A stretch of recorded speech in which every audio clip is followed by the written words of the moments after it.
નમસ્કાર વિદ્યાર્થી મિત્રો, આપણે સમાજ વિદ્યાનો પહેલો પાઠ ભારતનો વારસો એ આગળના ચેપ્ટરમાં છે એ પૂરો કર્યો. આજે આપણે છે એ સામાજિક વિજ્ઞાનનો પાઠ નંબર 8 જેનું નામ છે કુદરતી સંસાધનો. વિદ્યાર્થી મિત્રો, પહેલા તો પાઠનું નામ સમજી લઈએ. કુદરત દ્વારા જે મળ્યું છે એવું સંસાધન. હવે અહીંયામાંથી વાદી થાય છે સંસાધન એટલે શું થાય, પણ દરેક વસ્તુને સંસાધન કહી શકાય નહીં. તો સંસાધન કોને કહેવાય? જ્યારે વ્યક્તિ કુદરતમાંથી મળેલી કોઈ પણ ચીજ વસ્તુને પોતાની બુદ્ધિ, શક્તિ અને કૌશલ્ય દ્વારા પોતાના જીવનની અંદર ઉપયોગમાં લે, વ્યવહારમાં ઉપયોગમાં લે, તો એ સંસાધન બને. ખાસ માણસ છે એ કુદરતમાંથી મળેલી કોઈ પણ વસ્તુનો ઉપયોગ પોતાના વ્યવહારમાં કરતો હોવો જોઈએ, તો એને સંસાધન કહી શકાય. નકર એ સંસાધન બને નહીં. એક ઉદાહરણ આપું.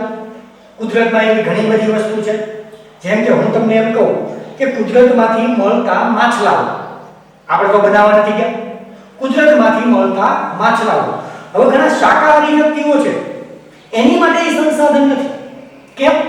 તો કે એનો ઉપયોગ એ કરતા નથી. પણ જે માંસાહારી છે તો કે એનો ઉપયોગ કરે છે, તો એને આપણે સંસાધન એની માટે કહી શકીએ. હા, ખાસ કુદરત દ્વારા મળતી કોઈ પણ વસ્તુનો ઉપયોગ માણસ પોતાના વ્યવહારમાં કરતો હોવો જોઈએ, તો જ એને સંસાધન કહેવાય. આપણને ચોપડીમાં એક ઉદાહરણ આપ્યું છે કે આજથી કરોડો વર્ષ પહેલા પૃથ્વીના પેટાળમાં જે ખનિજો હતા, પણ ત્યારે આપણી માટે સંસાધન નહોતું. ખનિજ હતું, સંસાધન નહોતું. કેમ નહોતું? કારણ કે કરોડો વર્ષ પહેલા આપણને ખબર જ નહોતી કે જમીનના પેટાળની અંદર ખનિજો છે. પરિણામે આપણે એનો ઉપયોગ જ નહોતા કરતા, અને ઉપયોગ નહોતા કરતા તો એ સંસાધન હતું નહીં. પરંતુ સમયાંતરે આપણને ખબર પડી કે ભાઈ પૃથ્વીના પેટાળમાં તો ખનિજ છે. આજે આપણે એ ખનિજોનો શું કરીએ છીએ? ઉપયોગ કરીએ છીએ. તો જીવન વ્યવહારમાં ઉપયોગ કરતા થયા તો એ આપણી માટે સંસાધન બની ગયું.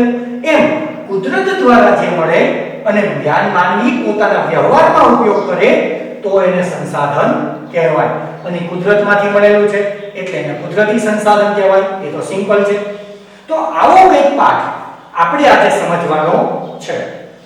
મેં વારંવાર કીધેલું છે કે ચોપડીની જરૂર નથી, કારણ કે હું અહીંયા જે લખું છું એ બધા ચોપડીના જ શબ્દો છે. જોઈએ એમાં આપણે પહેલો એક વાક્યનો પ્રશ્ન મળે. સંસાધન દ્વારા માનવીની જરૂરિયાત થોડા ઘણા અંશે કે પૂરેપૂરી સંતોષાય છે.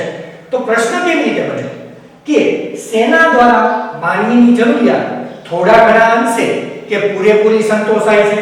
તો જવાબમાં આવશે સંસાધન દ્વારા. આપણી જરૂરિયાત છે એ સંસાધન દ્વારા સંતોષાય છે. ભલે આ થોડીક હોય કે વધુ પ્રમાણમાં હોય, પણ સંસાધન દ્વારા સંતોષાય છે. તો આપણો પહેલો પ્રશ્ન, સેના દ્વારા માનવીની જરૂરિયાત સંતોષાય છે? તો કે સંસાધન દ્વારા. ત્યારબાદ સંસાધનમાં બે ગુણધર્મ હોવા જોઈએ. એક ઉપયોગિતાનો ગુણધર્મ અને એક કાર્ય કરવાની યોગ્યતા. આ પણ ઉદાહરણ સાથે સમજાવું.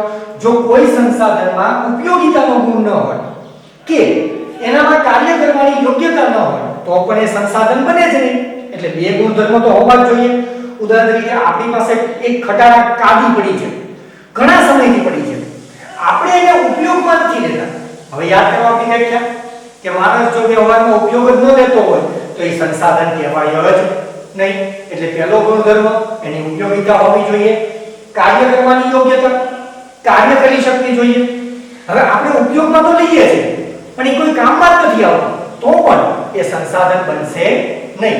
પરિણામે સંસાધનના બે ગુણધર્મો કયા કયા? એક ઉપયોગિતા હોવી જોઈએ અને એક એનામાં કાર્ય કરવાની શું હોવી જોઈએ? યોગ્યતા હોવી જોઈએ. તો જ એ વસ્તુ સંસાધન બની શકે. ત્રીજો એક વાક્યનો પ્રશ્ન, કુદરત, માનવ અને સંસ્કૃતિ ત્રણેયની પરસ્પર પ્રક્રિયા દ્વારા સંસાધન બને. આ ત્રણેય વસ્તુ ભેગી થાય તો જ કુદરતી સંસાધન બને એવું આપણને કહે છે. કેવી રીતે? તો કે પહેલા તો કુદરત દ્વારા તો મળે જ છે, તો કુદરત તો હોવાનું જ. બીજું કે છે માનવ, એનો ઉપયોગ કોણ કરે છે? માણસ કરે તો જ સંસાધન કહેવાય. કારણ કે આપણે વ્યાખ્યામાં કીધું માણસ પોતાના વ્યવહારનો ઉપયોગ કરે તો એને શું કહેવાય? તો કે સંસાધન કહેવાય. નકર નહીં તો માનવ. અને ત્રીજું સંસ્કૃતિ પ્રમાણે કરે. માંસાહારી હોય તો માંસાહારનો ઉપયોગ કરે તો એની માટે સંસાધન, શાકાહારી એવી વસ્તુનો ઉપયોગ કરે તો એની માટે સંસાધન. તો આમ કુદરત, માનવ અને સંસ્કૃતિ ત્રણેયની પરસ્પર પ્રક્રિયા દ્વારા માનવ સંસાધન છે એ બને છે. તો આપણને એવું પણ બને સંસાધન શેના દ્વારા બને છે? તો ત્રણ વસ્તુ, કુદરત, માનવ અને સંસ્કૃતિ. તો આ ત્રણ એક વાક્યના પ્રશ્નો જેના દ્વારા માનવીની જરૂરિયાત સંતોષાય છે? તો સંસાધન દ્વારા. સંસાધનના બે ગુણધર્મો, ઉપયોગિતા અને કાર્ય કરવાની ક્ષમતા શેના દ્વારા બને છે? તો કુદરત, માનવ અને સંસ્કૃતિ દ્વારા. ત્યારબાદ હવે આપણે પ્રશ્ન જોશું સંસાધનના ઉપયોગો. જોઈએ તો પહેલા આપણે જે પ્રશ્ન લખીએ એનું હેડિંગ બાંધીએ.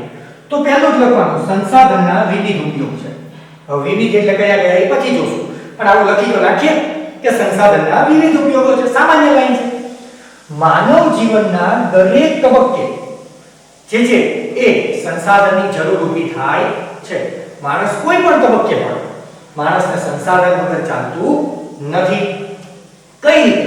તો કે ખેતીની પ્રવૃત્તિથી લઈ અને ઉદ્યોગ સુધી પ્રત્યક્ષ કે પરોક્ષ રીતે સંસાધન ઉપયોગી છે. જો ખેતીની પ્રવૃત્તિથી માંડી અને ઉદ્યોગની પ્રવૃત્તિ સુધી પ્રત્યક્ષ કે પરોક્ષ, દેખીતી રીતે કે અનદેખીતી રીતે પણ સંસાધન છે એ ઉપયોગી છે.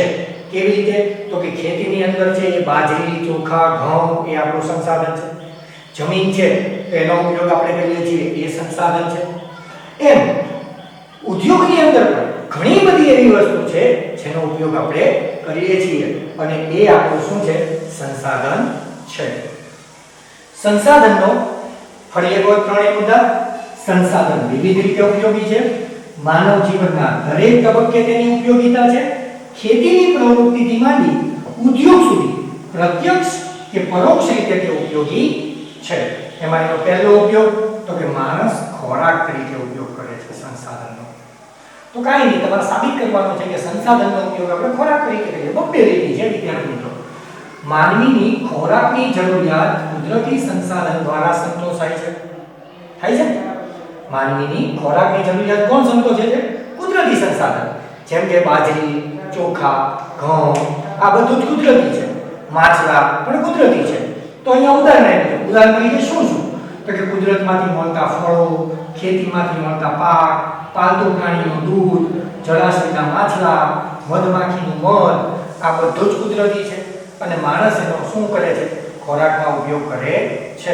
તો આમ એ ખોરાક તરીકે ઉપયોગી છે. તો બે જ મુદ્દા કે માનવીની ખોરાકની જરૂરિયાત કુદરતી સંસાધન દ્વારા સંતોષાય છે અને એના ઉદાહરણ લખી નાખવાના. કયા કયા વસ્તુ? તો કે ફળ, પાક, પાલતુ પ્રાણીનું દૂધ, જળાશયના માછલા, મધમાખીનું મધ એ ખોરાક તરીકે ઉપયોગી છે. તેથી તેને આપણે એવું કહી શકીએ કે સંસાધન ખોરાક તરીકે પણ ઉપયોગી છે. બીજું, કાચા માલના સ્ત્રોત તરીકે ઘણા સંસાધનો એવા હોય છે વિદ્યાર્થી મિત્રો જે કોઈ અન્ય વસ્તુ બનાવવા માટે કાચા માલ તરીકે ઉપયોગી છે. તો જોઈએ કે જંગલમાંથી મળતી વિવિધ ચીજ વસ્તુ એ કાચા માલ તરીકે ઉપયોગી છે. જેમ કે ઇમારતી લાકડું, ફર્નિચર બનાવવા માટે, ટેબલ ખુરશી બનાવવા માટે, બારી બારણા બનાવવા માટે કાચા માલ તરીકે ઉપયોગી છે. આ ઉપરાંત પાલતુ પ્રાણીઓનું ઊન, આપણે જેકેટ, ધાબળા ને એવું બનાવીએ છીએ ઊનનું. ત્યારબાદ ચામડું, તો ચામડામાંથી મોજડી, પટ્ટા, પાકીટ વગેરે બનાવીએ છીએ. માંસ વગેરે પણ કાચા માલ તરીકે ઉપયોગી છે. અને ખાસ કુદરતના પેટાળમાંથી મળતી ખનિજની અયસ્ક એટલે કાચી ધાતુ જે પણ આપણે કાચા માલ તરીકે ઉપયોગમાં લઈએ છીએ. અને જો આપણે ઉપયોગમાં લેતા હોય અને કુદરતી હોય તો એને આપણે કાચા માલના સ્ત્રોત તરીકે પણ સંસાધન ઉપયોગી છે એમ કહી શકીએ. તો ફરી એક વખત કઈ વસ્તુ? જંગલની વિવિધ ચીજ વસ્તુ, પાલતુ પ્રાણીનું ઊન, ચામડા, માંસ અને પૃથ્વીના પેટાળમાંથી મળતી અયસ્ક. આમ એને આપણે કાચા માલના સ્ત્રોત તરીકે પણ કહી શકીએ છીએ. ત્યારબાદ છેલ્લો ઉપયોગ શક્તિના સંસાધન તરીકે સંસાધન ઉપયોગી છે. કેવી રીતે? આજે આપણે કોલસો, પેટ્રોલ, ઈંધણ અને વગેરેનો ઉદ્યોગમાં ઉપયોગ કરીએ છીએ, તો આપણે વ્યવહારમાં ઉપયોગ કરીએ છીએ ને, તો એ સંસાધન છે. વળી પવન ઉર્જા છે, સૌર ઉર્જા છે વગેરે જેવા સંસાધનોનો આપણે ઉર્જા મેળવવા માટે પણ ઉપયોગ કરીએ છીએ. તો જ્યારે કોઈ પણ કુદરતી વસ્તુ માણસ પોતાના વ્યવહારમાં ઉપયોગ કરે ત્યારે એ સંસાધન બને. પણ આ શક્તિનું સંસાધન બને. કેમ? તો કે આપણે ઉર્જા મેળવવા માટે એનો ઉપયોગ કરીએ છીએ એટલા માટે. તો વિદ્યાર્થી મિત્રો, આપણે એના ત્રણ ઉપયોગો જોયા. એક ખોરાક તરીકે, કાચા માલના સ્ત્રોત તરીકે અને શક્તિના સંસાધન તરીકે. વિદ્યાર્થી મિત્રો, આ પ્રશ્નને સહેલો છે, બબ્બે મુદ્દા છે અને આજનો આપણો છેલ્લો પ્રશ્ન આપણે જોઈ અને અહીંયા આપણો પીરિયડ પૂરો કરશું. જોઈ લઈએ તો કે સંસાધનના પ્રકાર. સંસાધનના પ્રકાર આપણને 2 માર્કમાં પ્રશ્ન પૂછે. સંસાધનના પ્રકાર કેટલા છે અને ક્યાં? તો સંસાધનના પ્રકાર મુખ્યત્વે 3 છે. પહેલું માલિકીના આધારે, પુનઃપ્રાપ્યતાના આધારે અને વિતરણ ક્ષેત્રના આધારે. ફરી એક વખત, માલિકીના આધારે, પુનઃપ્રાપ્યતાના આધારે અને વિતરણ ક્ષેત્રના આધારે. પુનઃપ્રાપ્યતા એટલે તમને ખબર છે, ફરીવાર મળે એવા, ફરીવાર ન મળે એવા, જેને તમે વિજ્ઞાનની ભાષામાં એવું કહો છો નવીનીકરણીય અને અનવીનીકરણીય, જેને આપણે કહીશું પુનઃપ્રાપ્ય અને પુનઃ અપ્રાપ્ય. માલિકીના આધારે કોઈ એક વ્યક્તિની માલિકી હોય, કોઈ દેશની માલિકી હોય, ઘણા સંસાધન એવા હોય જે વિશ્વની માલિકીના હોય, તો એમ માલિકીના આધારે અને વિતરણ ક્ષેત્રના આધારે. ઘણી જગ્યાએ ક્યાંક ઓછું સંસાધન મળે, કોઈ જગ્યાએ એનાથી વધારે મળે, કોઈ જગ્યાએ સાવ ઓછું મળે, તો એમ વિતરણ ક્ષેત્રના આધારે. તો 3 પ્રકાર: માલિકીના આધારે, પુનઃપ્રાપ્યતાના આધારે અને વિતરણ ક્ષેત્રના આધારે, જેમાંથી આજે આપણે એક ભણવાનું છે. માલિકીના આધારે કેટલા પ્રકાર? 3. એક વ્યક્તિગત. વ્યક્તિગત એટલે તો ખબર જ છે, વ્યક્તિગતમાં માલિકી કોઈ હોય, કોઈ એક વ્યક્તિ કે પરિવારની. તો બસ વ્યાખ્યામાં લખો, કોઈ એક પણ એક વ્યક્તિ કે પરિવારની માલિકી હોય છે. તો જો સંસાધન કેવું? વ્યક્તિગત. માલિકી કેવી? કોઈ એક વ્યક્તિ કે પરિવારની. તમને એમ થાય ઉદાહરણ આપો ને સાહેબ, એમ તો ન સમજાય. તો ઉદાહરણ તરીકે જમીન અને મકાન. આપણે કહીએ છીએ મારું મકાન છે, મારી માલિકીનું મકાન છે. કઈ બધા એમાં રહેવા આવીએ? ન આવીએ.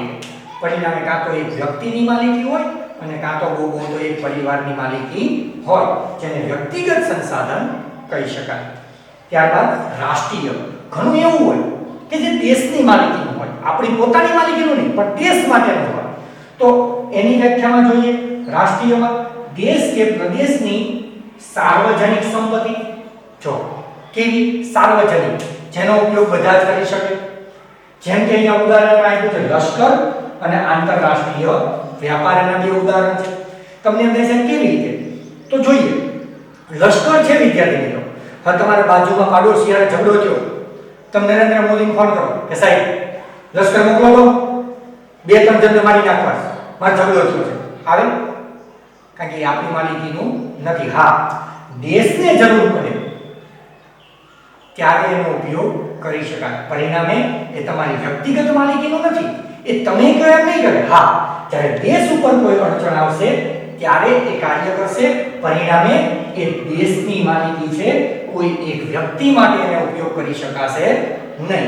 એવી જ રીતે આંતરરાષ્ટ્રીય વ્યાપાર એ પણ દેશ માટે છે. તો આમ રાષ્ટ્રીયની અંદર કોઈ દેશ કે પ્રદેશની સાર્વજનિક સંપત્તિ હોય જેનો ઉપયોગ બધા જ કરી શકે, મર્યાદિત ન હોય. ઉદાહરણમાં જોઈએ તો લશ્કર અને આંતરરાષ્ટ્રીય વ્યાપાર.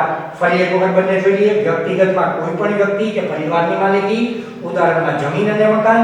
અને રાષ્ટ્રીયની અંદર દેશ કે પ્રદેશની સાર્વજનિક સંપત્તિ, ઉદાહરણ તરીકે લશ્કર અને આંતરરાષ્ટ્રીય વ્યાપાર. અને ત્રીજો પ્રકાર વિદ્યાર્થી મિત્રો મેં અહીંયા લખ્યો છે વૈશ્વિક માલિકીના સંસાધન. વૈશ્વિક એટલે પૂરા દેશની, વિશ્વની માલિકી. એની વ્યાખ્યા થોડીક અઘરી છે, થોડીક મોટી છે. અઘરી તો ન કહી શકાય. સમગ્ર દુનિયાની, આખી દુનિયાની, વર્લ્ડની ભૌતિક અને અભૌતિક કેવી વસ્તુ? ભૌતિક અને અભૌતિક એટલે એમાં બંને આવી ગયું. ભૌતિક એટલે નજરે જોઈ શકાય અને સ્પર્શી શકાય એવી, અને અભૌતિક એટલે નજરે જોઈ ન શકાય, સ્પર્શી ન શકાય, હા માત્ર એનો અનુભવ કરી શકાય તેને અભૌતિક કહેવાય. તો એવી સમગ્ર દુનિયાની ભૌતિક અને અભૌતિક વસ્તુઓ કે જેનો ઉપયોગ શેમાં થતો હોય? માનવના કલ્યાણમાં થતો હોય તો એને વૈશ્વિક સંસાધન કહેવાય. ફરી એક વખત, સમગ્ર દુનિયાની કેવી વસ્તુ? મારી સાથે બોલશું. ભૌતિક અને અભૌતિક વસ્તુ શું કરે? નો ઉપયોગ માનવના કલ્યાણમાં થતો હોય તો એવી તમામ વસ્તુને વૈશ્વિક સંસાધન કહી શકાય. જેમ કે ઉદાહરણ તરીકે કહીએ તો વિશ્વના બધા જ રાષ્ટ્રની સહિયારી માલિકીના તત્વો બધા જ આવી જાય, જેમાં બધા જ વિશ્વની માલિકીના સહિયારા તત્વો હોય એને ઉદાહરણમાં લઈ શકાય. ઓકે વિદ્યાર્થી મિત્રો, તો અહીંયા છે એ આજનો આપણા આ બે પ્રશ્ન પૂરા કરીએ છીએ. નેક્સ્ટ પીરિયડની અંદર આપણે પુનઃપ્રાપ્યતાના આધારે અને વિતરણ ક્ષેત્રના આધારે છે એ સંસાધનના પ્રકારો જોશું. ત્યાં સુધી વિદ્યાર્થી મિત્રો ઘરે બધાએ છે એનું રિવિઝન કરવાનું છે, વારંવાર વિડીયોને જોવાના છે, ફેરબુક બનાવવાની છે અને લખી અને પછી એમાં પાકું પણ કરતું જવાનું છે. અસ્તુ. આભાર.